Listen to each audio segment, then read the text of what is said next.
आज 1 अक्टूबर से पानीपत में कोल बेस्ड इंडस्ट्री और डीजल से चलने वाले जनरेटर पर रोक लगा दी गई, जैसा कि पहले से बता दिया गया था। अजीबोगरीब हालात पानीपत के बन गए हैं और एंटरप्रेन्योर्स जो हैं, उद्यमी आज शाम को मीटिंग कर रहे हैं कि आगे हम क्या करें। इस सारे मामले में अभी तक जो एक्सपोर्टर एसोसिएशन है, जो एक्सपोर्ट करते हैं पानीपत से, वो ज़्यादा, उनकी स्थिति ज़्यादा खराब है, क्योंकि उनको जो ऑर्डर्स बाहर से मिले हुए हैं, उनको टाइम बाउंड काम है, उनको ऑर्डर्स पूरे करने हैं, नहीं तो कारोबारी नुकसान तो होगा ही। बायर्स का कॉन्फिडेंस भी वो भी हट जाएगा, शायद दोबारा ऑर्डर ना मिले, ये खतरा भी बराबर बना हुआ है। हमारे साथ पानीपत की यंग एंटरप्रेन्योर सोसाइटी है, जिसमें करीब 150 यंग एक्सपोर्टर्स हैं। यंग एंटरप्रेन्योर सोसाइटी के चेयरमैन रमन छाबड़ा जी हैं और हमारे साथ विनीत शर्मा जी हैं, दोनों एक्सपोर्टर हैं। एक्सपोर्ट को इस सारी स्थिति से क्या नुकसान हो रहा है, उस पर रोशनी डालेंगे।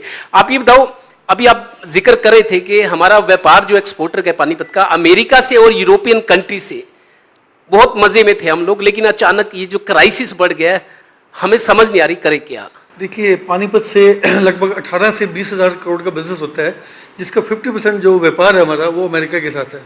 लेकिन अभी जो अमेरिका की कंडीशंस हैं, वो फाइनेंशियल कंडीशंस अच्छी नहीं है। वहाँ पे काफ़ी ज़्यादा मंदी का दौर है और इसको चलते अब 6 महीने हो चुके हैं।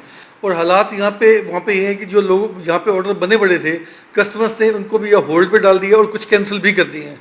तो उस दौरान से इंडस्ट्री में और भी रोज़ नई नई समस्याएं आ रही हैं, जिससे हमें दो चार होना पड़ रहा है।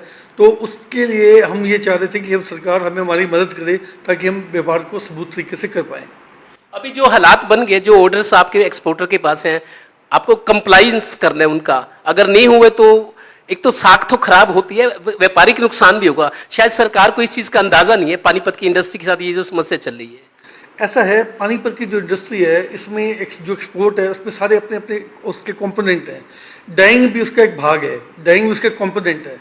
यहाँ जो भी हमारे जो एक्सपोर्ट का हम काम करते हैं, वो सब टाइम बाउंड होता है और हमें टाइम पे उसको बना के भेजना पड़ता है। आज हमारे ऊपर एक तलवार लटक रही है कि आप पीएनजी को अडॉप्ट करो और पीएनजी के साथ जो डाइंग हाउस है पीएनजी पे चलाओ।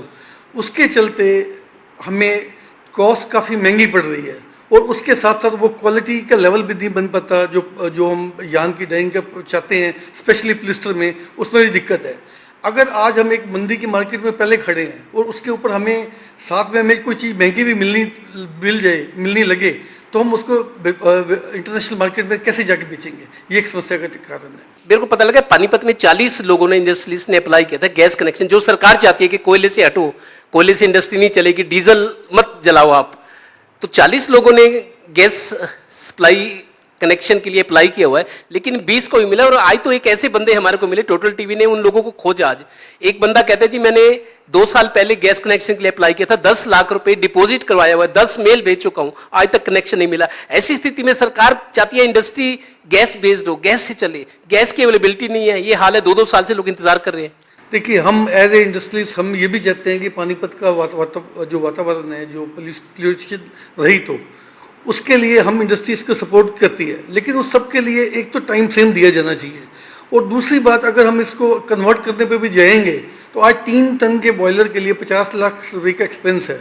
और कई पार्ट्स ऐसे हैं जैसे बर्नर्स हैं, वो इतनी जल्दी इंडिया में अवेलेबल भी नहीं है, और उसके बाद जो उसकी रनिंग कॉस्ट है वो बहुत ज़्यादा बढ़ जाती है।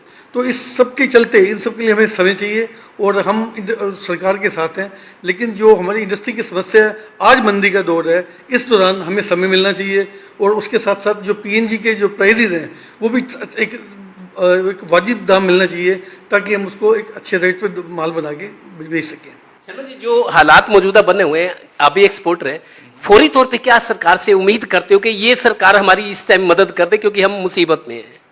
सरकार से तो बहुत सारी उम्मीदें हैं जो हम लोगों को आज हम लोग मांगते हैं सरकार से।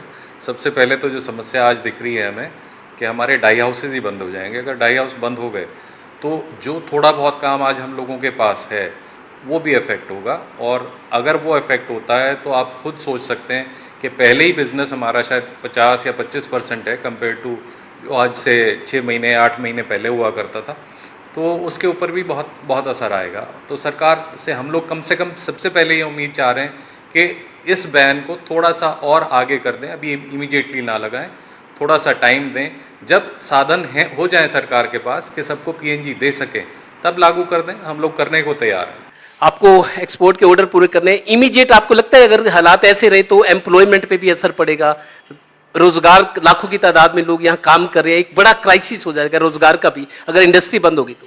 नहीं, बिल्कुल रोज़गार पे तो फ़र्क पड़ता ही है, सीधा सीधा फ़र्क पड़ता है, क्योंकि काम पहले से मंदे हैं। जैसे अमेरिका में ऑलरेडी रिसेशन शुरू होने की उम्मीद है कि भाई हाँ लग रहा है, जिस तरह से जितना इन्फ्लेशन बढ़ा हुआ है वहाँ पर, और अगर ये चीज़ भी हो जाती है कि यहाँ काम भी बंद हो जाते हैं तो और उसका विपरीत असर तो पड़ना ही है। पहले ही लेबर आधी है, इस टाइम आप बेशक थोड़ा बहुत चेक भी कर सकते हैं और अपना चाहें तो एक बार पड़ताल भी करके देखें। इस टाइम लोगों के पास काम वैसे ही बहुत कम है, एक्सपोर्ट में भी और डोमेस्टिक भी। और डोमेस्टिक का तो इस टाइम ये पीक सीज़न होता है दिवाली के टाइम पर। अगर इस टाइम ये सब कुछ बंद हो जाता है, लेबर कहाँ जाएगी? हर एक की रोजी रोटी के ऊपर असर आता ही आता है। पानीपत में जो इंडस्ट्री है, पानीपत की इंडस्ट्री का मेन सेगमेंट एक्सपोर्ट है, एक्सपोर्ट कारोबार। अगर एक्सपोर्टर्स इस स्थिति में है कि उनको सरकार की तरफ से फौरन कोई ना कोई मदद की जरूरत है और कोई विकल्प चाहिए कि इंडस्ट्री कंटिन्यू करे, भले ही थोड़े थोड़े 25% इंडस्ट्री आज चले, अगली 25% कल चले, काम रुकना नहीं चाहिए ताकि एक्सपोर्टर्स के ऑर्डर पूरे हो और ये जो इमीडिएट क्राइसिस है उस पर कुछ हद तक काबू पाया जा सके। तो सरकार से पानीपत के उद्यमी बहुत उम्मीद कर रहे हैं और आज शाम को एक जरूरी बैठक भी उद्यमियों ने बुलाई है, देखते हैं क्या फैसला होता है। कैमरामैन राजेश कुमार के साथ Devendra Kathoria, total news, Panipat bureau.